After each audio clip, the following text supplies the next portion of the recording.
How should we start this? I don't know. Do you want to do the host thing and I'll do it, or do you want me to Sure, I'll host because you're the expert. Put some quotes around that? Well, there we go. All right. Hello, everyone, and welcome to Quest and Chaos. This is the premiere episode, a Preview? preview. This is our Essen preview. That's right, for Essen with Ezra, or Messing with Ezra, as Amy wanted to call it. That is not a good name. It's kind of a pun in German because the place where Spiel takes place is called the Messe. Oh, I didn't even know.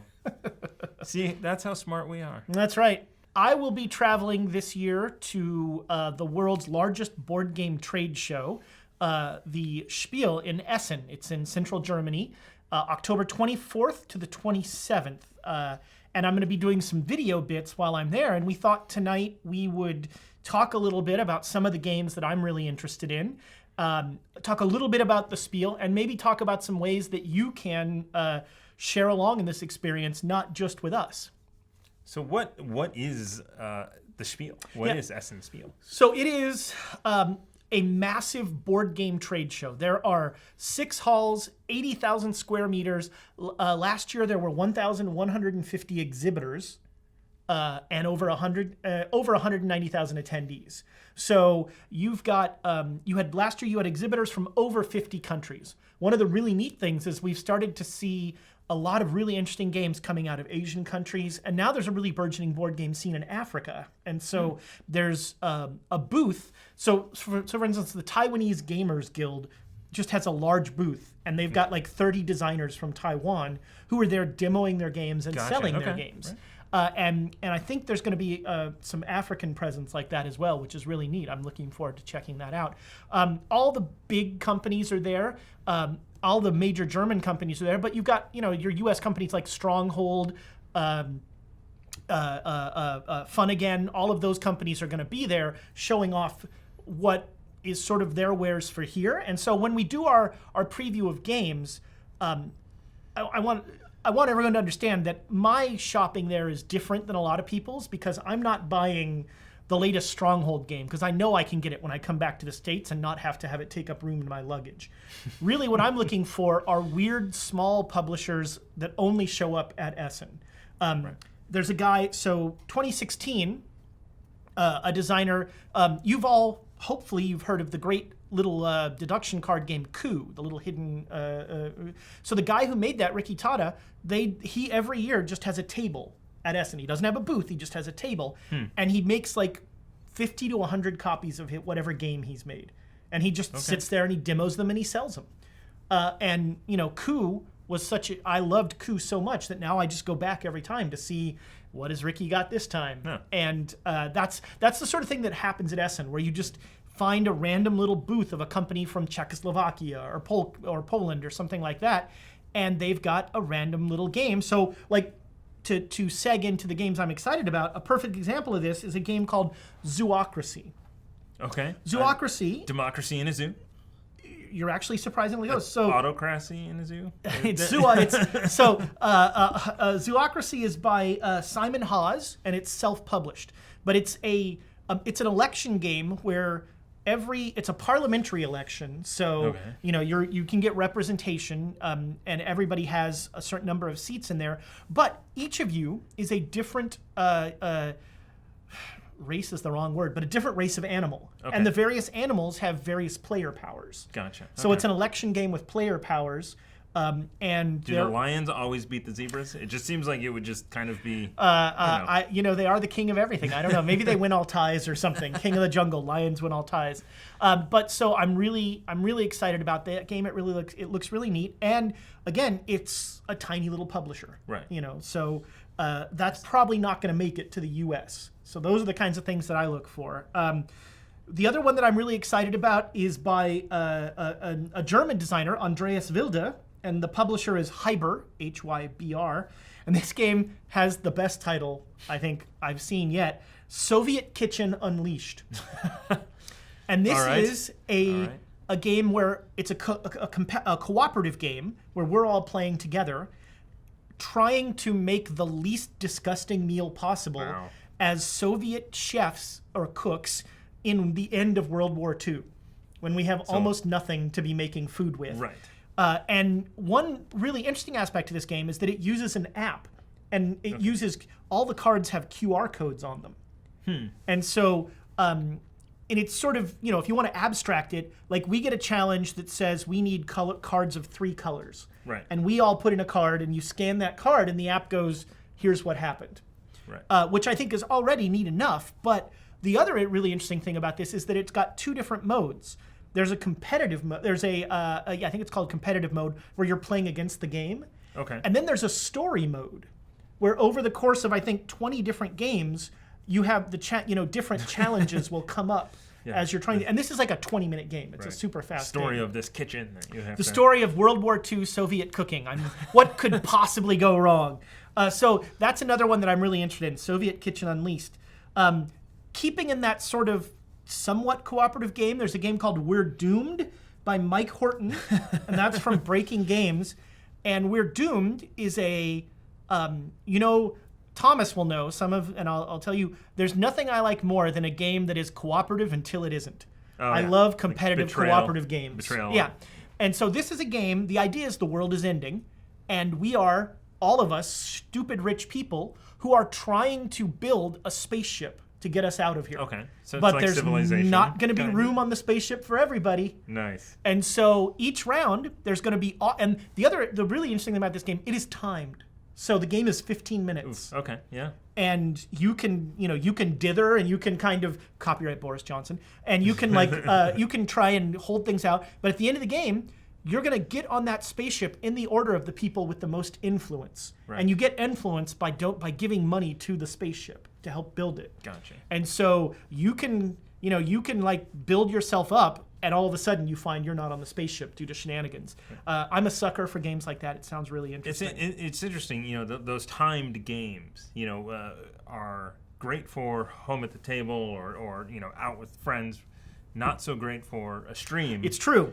So we did. I demoed the Pandemic, the latest Pandemic game, which is like a dice kind of game. Is that? Oh yeah. But it's all timed. Like you have very little time to do things, and it was so there's not time to crack jokes or do any of that stuff. Super hectic. You have to go, otherwise you're gonna lose. Yeah, because it's Pandemic. Yeah, so I'll be honest. I have actually gone through.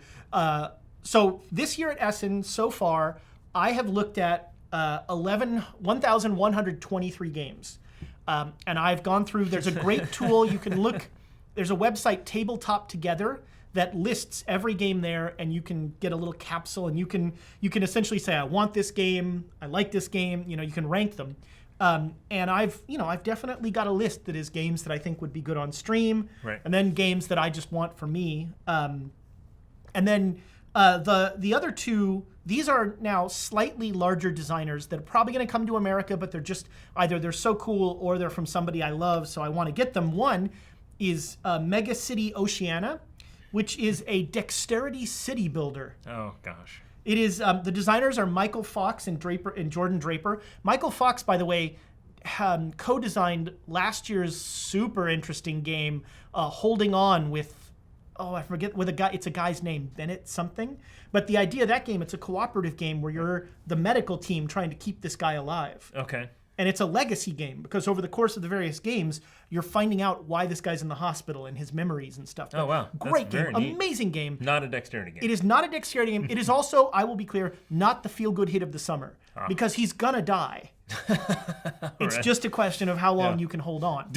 So at some point you're the ER doctor, and then you go to the morgue. You become the mortician. I don't think there's an autopsy part of it. That's the expansion. I think exactly. That's the DLC. Yeah.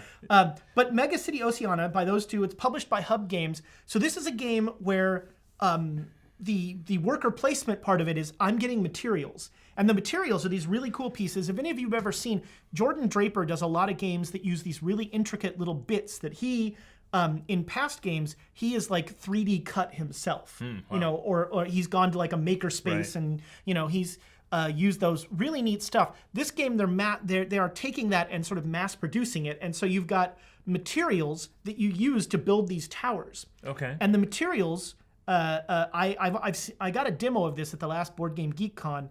It looks amazing. When you add there are 4 different kinds of materials. There's like steel, glass, stone, and something else. They look like little buildings. Oh, nice. And the dexterity part, so you're building this building, is that when the building is complete, it has to be added to the city.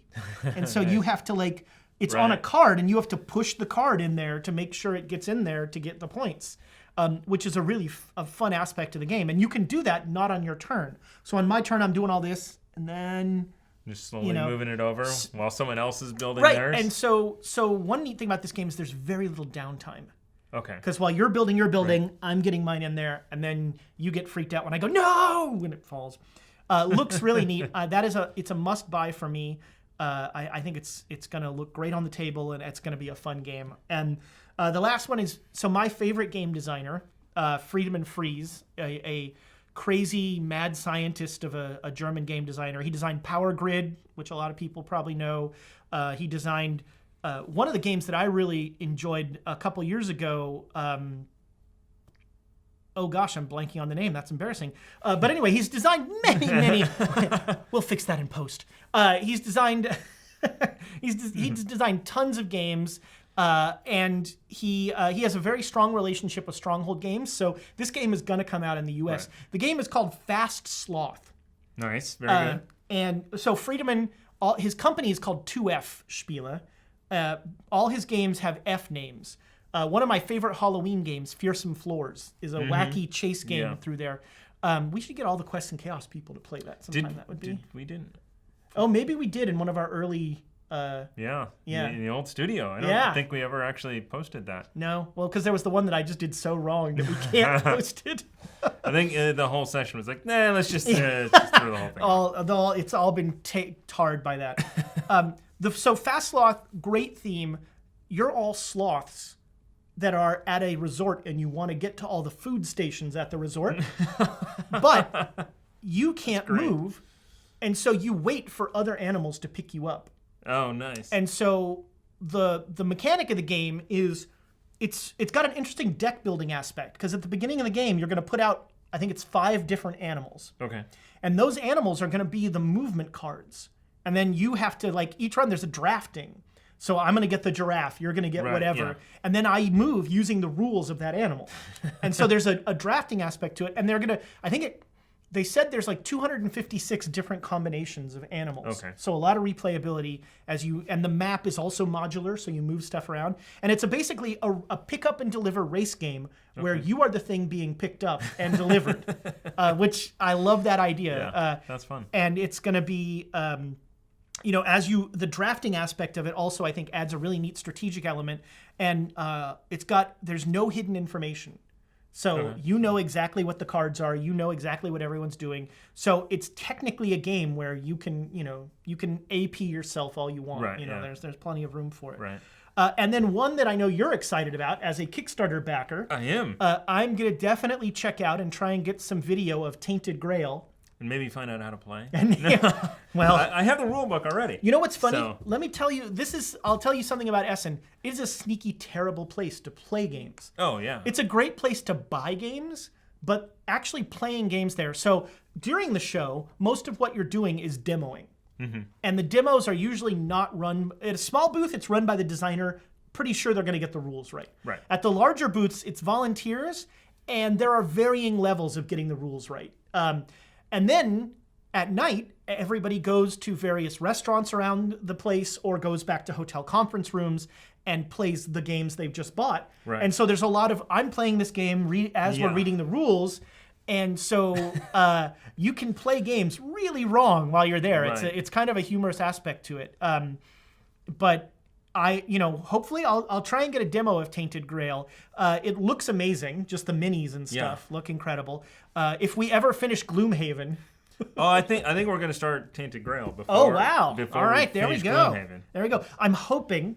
So while I'm at Essen, I'm going to be on a podcast panel with Isaac Childress, the designer of Gloomhaven. Nice. And so I'm hoping that I can get a couple minutes with him to just get some tips. Right. Some Gloomhaven tips, because if you've been watching our Gloomhaven, we need them. We had a great comment on our pandemic playthroughs, I think it was the pandemic, but it was you guys are the best stream because you guys got all the rules right. You know, I can't stand all those streams that get the rules wrong. And I just responded, don't watch our Gloomhaven playthrough. Yeah, don't watch any other stream. I can't believe you got all the rules right. But I guess he doesn't care about the pronunciation of the places. That hasn't been a thing. There's only, 6. Kinshasa hasn't shown up yet. Exactly. So I'm going to be doing little probably 5-minute snippets from my phone, so don't expect a ton. And this is all reliant on hotel internet for them to actually show up. But I'll be sending them, and they'll be showing up on the Quests and Chaos YouTube. Mm-hmm. Quests and Chaos. And I might do some travel logs from my YouTube first, because we'll be in. So we're going to Belgium first to see Ghent, Bruges, and Brussels. If you're ever in Brussels, there's an amazing Tintin museum, because the guy who made Tintin is Belgian. And so Hergé, who is now ridiculously wealthy, and who's now dead, I think, but has this amazing museum to all things Tintin, which is really neat. And that's where you learn that Belgians love graphic novels. And so there's like a whole history of graphic novels throughout. It's very, but anyway, so I'll be doing some travelogues and things like that. And then once I get to Essen, I'm going to try and do stuff in the hall. And then each night, I'm going to try and just walk through what I picked up that day or what I looked at that day. Yeah. And if I can talk to some designers, I'm certainly going to try to, and we'll get that stuff going. But I did want to share also, not to hype up a competitor, but if you want to see the games at Essen being demoed by the designers, Board Game Geek does an amazing job of having constant live video throughout the entire show on their. You just go to their homepage and it's an inset right there. I think they're also going to be on Twitch this time. So they were at Origins as well. Yeah. They had the mobile studio there that they were constantly playing games. Seeing the people that we watch. Yeah, that's right. Yeah. So it was one of those things. That's a great way to hear about the game from the designer, to get all those demos. And then they'll also be on Twitch. And actually, for the first time this year, the Spiel itself is going to have a Twitch channel. Okay. And so they're going to have a lot of YouTubers. Tom Vassell, Ella from Ella Loves Board Games, some other folks are going to be doing hosting duties through that. So they're going to have their own Twitch channel there. Okay. So that's another way that you can check out everything that's going on at Spiel. But I'm super excited. It's going to be, it's a very expensive holiday for me. I was telling Thomas I've already pre-ordered, I think, 14 games. And, games are no longer $15 a piece. No. Although, happily, a lot of the smaller stuff that I look for is in the 10 to 20 euro space. There's a German publisher, Amigo. All they do is card games. Right. I could fill a suitcase of Amigo card games. Trick-taking games. I love trick-taking games. And so there's several, there are some larger German companies that I will buy stuff from because they don't make it out here. But for the most part, I'm looking for that out-of-the-way kind of... Can you get the new Wizards of the Coast game for me while you're over there to bring back? D&D 6th edition. Yeah. It's only in Germany. Oh, man. German editions of... I'll try and get some pictures of it, because a lot of times the German editions... It's like 4 times as thick as all the words. Well, yeah, it's but they have different art, and they often have really neat art. Interesting. Like the German versions of Cthulhu have beautiful art. I can't, my German's not good enough to read a rule book. I can't read a rule book in English. Right? What makes me think I'm doing German? There's a lot of blah blah blah blah blah blah that's blah. Right. Yes. Yeah. You can't tell if Nyarlathotep is German or not. It looks. There's no vowels. It looks like it might be. So I'm super excited to share this stuff with you. Fingers crossed that it works. And we'll, when I get back, we'll have some new games to play. That's right. I think we're gonna start. Now that we're doing pretty much board games every Wednesday night and on the weekends for the bigger games, it's opening up a lot more content for us. Mm-hmm. Also a lot more commitment and things. But who needs sleep? That's why I don't have kids. Yeah, there you go. Yeah, playing board games and traveling. That's why I don't have kids. Exactly. But so yeah, we are planning on. We're going to be doing more sort of one-off plays of games so that we can play just not just a legacy game, but we'll be doing some. Now we've got some of them back. I'm trying here. to think. We have to get this guy on the game, the Unstable Unicorns. Oh yeah, that's by the puppies guy, right? Or the vicious kittens or whatever. Yeah, I think so. Yeah. This is the Kickstarter one. Yeah, I'll play anything once. So we'll give that a shot. I have 300 games that, and after this I'll have probably 350. Yeah, nice. And we still have an unopened box of Werewolf Legacy. That's right. Here's the downside of Werewolf Legacy. You have to find 8 people to show up at the same time. That want to play Werewolf for 6 hours. That's a con game. Like that's what we should. If we're doing streaming at KublaCon, we should just block off 4 hours and play Werewolf Legacy for the whole thing. Yeah. It's content. Everything is content. Everything's content. That's what Marisha Ray says. So we are far afield. So thanks for coming along with me to Germany. I'll eat a currywurst for you. Okay. I will go to the kebab shop around the corner. Oh yeah, Doner is one of my staples in Germany. In Belgium, in the town my parents live in Belgium, there's a Doner shop called Ezra. Nice. So I have to go every year. There's also a taqueria that is not bad, but it is not Mexican food. It's very strange. But after a week or two over there, I still remember I went to a Mexican place in Germany, and the menu said enchiladas pollo con verde. And I thought, all right, I'll order that. And I got like lasagna with red sauce. And I'm like, none of this is... It's very strange. It's all right. There you go. Well, this is becoming an editing challenge now, so... There's no editing. We are just going to end, so thank you very much. Be sure to tune in. We'll be uploading those. So uploading from Germany, probably putting a thumbnail on it and some descriptions and stuff, and letting Ezra go to sleep after a long day at a con. What is it, 10 hours? Well, Amy's there now. She's in Poland, right? Yeah. So 10 hours? Yeah, something like that. Yeah. So, I'll be sending stuff to you at 3 a.m. and and I will get it at 8 when I wake up. Yeah. Hopefully jet lag will really help me with my content creation. Right. Yeah, exactly. It doesn't work that way. You sleep just all the time. Right. After that. It'll be great. I'll be up, and nope, you just sleep the whole time. Oh, I hope. All right, so we are going to end this for the 3rd time. So thank you very much, and check out Essen with Ezra. Goodbye, internet friends.